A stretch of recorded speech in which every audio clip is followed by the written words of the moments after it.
Hi, thank you for watching. I am Los Beatles. Uh, what? D Cervantes on YouTube. Um, I always use aliases because I kind of feel a little uncomfortable using my real name online, but all of you who know me, of course, know my real name, so that's all that matters. Anyway, I thank you for watching, and I decided to make this video clip a very interesting one. Um, there is so much, let's say, there's so many questions about our existence in this universe. What an overwhelming um, thought, concept that we are in the universe. We are part of the universe, which is such an immense and overwhelming, you know, idea that here we are in this Milky Way galaxy, which is tremendously big, and we're part of this little teeny weeny solar system. Um, and there's just billions upon billions of galaxies and billions of planets and stars. It's absolutely fascinating to me, really, when I start to consider what, we, our existence is. It is a miracle, really, that we are on this planet, the Earth, uh, our habitable home, our planet.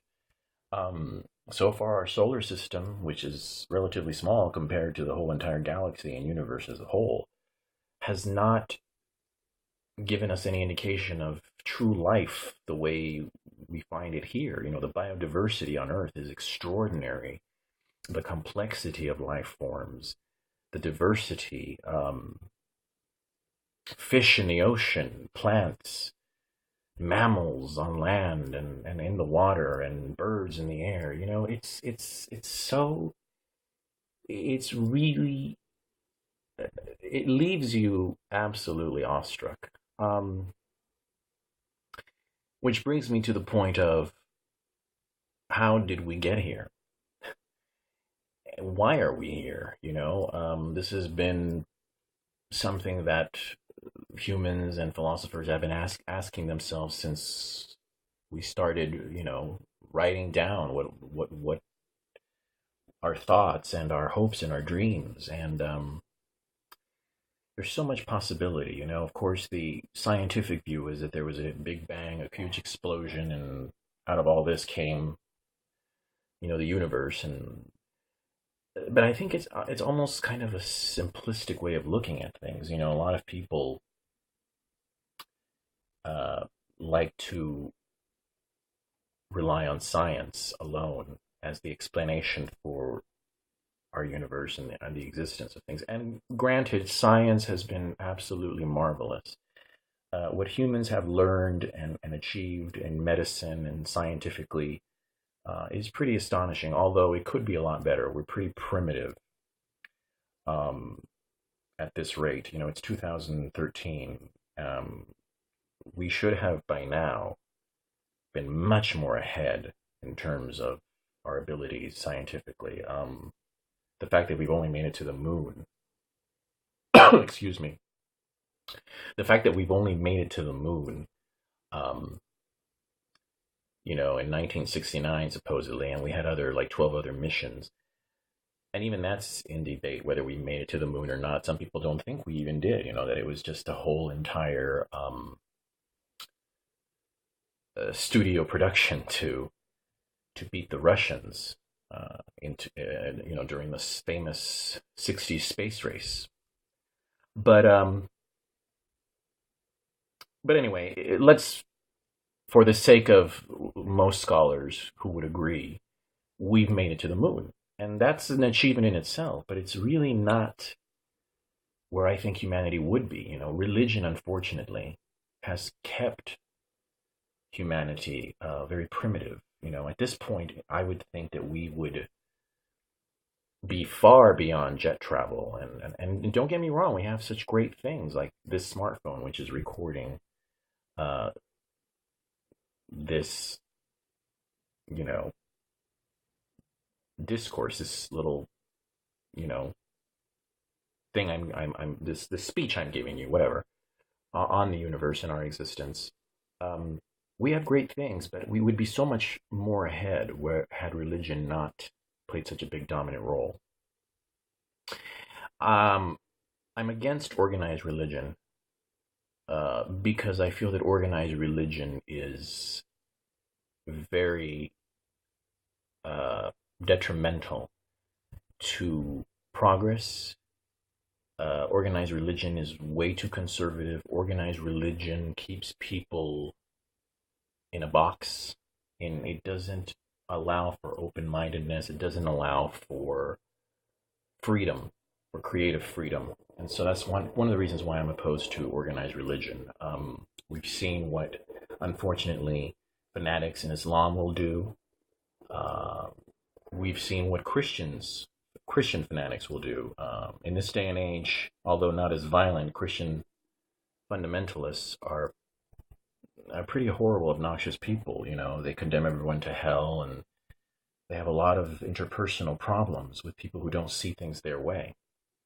Um, I myself, being of Hispanic or Latino heritage,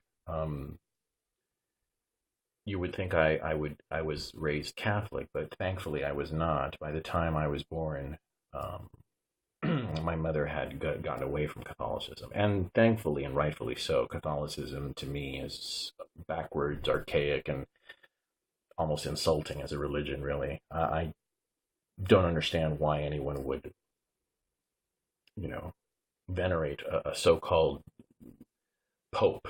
You know, I think it's just ridiculous. I think the whole organization is ridiculous and horribly backward, and you know, it's just there's no point to it in my opinion. But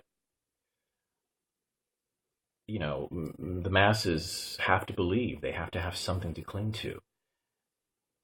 Which leads me to my possibly final point, which is I don't want to make this too long, but I've already kind of gone on, which is the idea of how did we get here?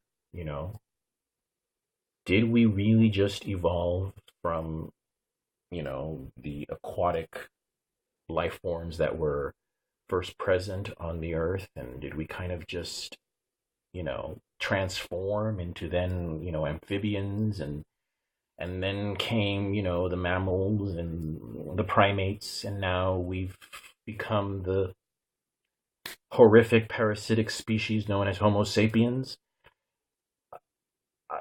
You know, there's that theory, the evolution theory, and it has its valid points, but I'm not too sure sometimes, you know? There's so many questions that science cannot all answer, even though we think we can, and, you know, rationally we can go there. I don't think humans have all the answers scientifically. I think humans want to believe that they have an answer, whether it's through a belief in a god or gods or religion, or whether it's just a staunch belief in science, you know, and atheists, some of whom I know very well at this point in time, and some of who are very fundamentalist in their views. They're almost as extremist as fundamentalist Christians or fundamentalist religious people. Fundamentalist atheists are also very, you know, militant and vocal about no, there is no God, it's ridiculous and all that. Fine. I respect and understand your opinion, but it's not so clear cut to me. It is not so clear cut. We don't really know. You know, we have such a minute, small understanding of this vast, incredible universe. We're barely getting to discover species on the Earth. You know, we're barely discovering stuff on this planet. We haven't even gotten to map or really see everything that's on here yet. And as mortal, vulnerable flesh and bone beings, I don't really think we really understand what's going on here, as much as we say we do, as much as we want to believe we do. We just don't really know. I think there's theories that an alien species from another planet created us and put us here. Uh, a very plausible, idea, theory. We probably are not the only ones in this universe. I mean, it seems like we are, and it's a very lonely idea that, we would be the only planet with all this incredible, miraculous biodiversity. But with the universe as huge, with the galaxy, the Milky Way galaxy as vast and humongous as it is, it's pretty possible that there are other life forms, that are out there that have visited us. UFOs, what are those? I mean, we don't know. People have claimed to be abducted by aliens. There's so much out there that we don't quite know or understand. And I think it's fascinating. I think it's fascinating to keep an open mind and not just box yourself in. Or perhaps there is a God. Perhaps there is a God. Perhaps there is an invisible man or woman or whatever you want to call it, somewhere out there in the sky that's just observing things. How do we know we weren't just created to fend for ourselves, which is what we pretty much seem to be doing on this planet? I tend to be an agnostic. Some days I feel like, we're really alone and it's all scientific and this is all it is and there is no God. But other days I don't think so. I think faith has a lot to do with God. And if you have faith, faith can move mountains, and faith does create a God. If you have enough of it, then God is real. And I think only people who have that faith in a God understand what I'm talking about. It's faith that makes it exist. If you don't have it, then it's not there. I mean, it's a very kind of strange philosophical, existential concept.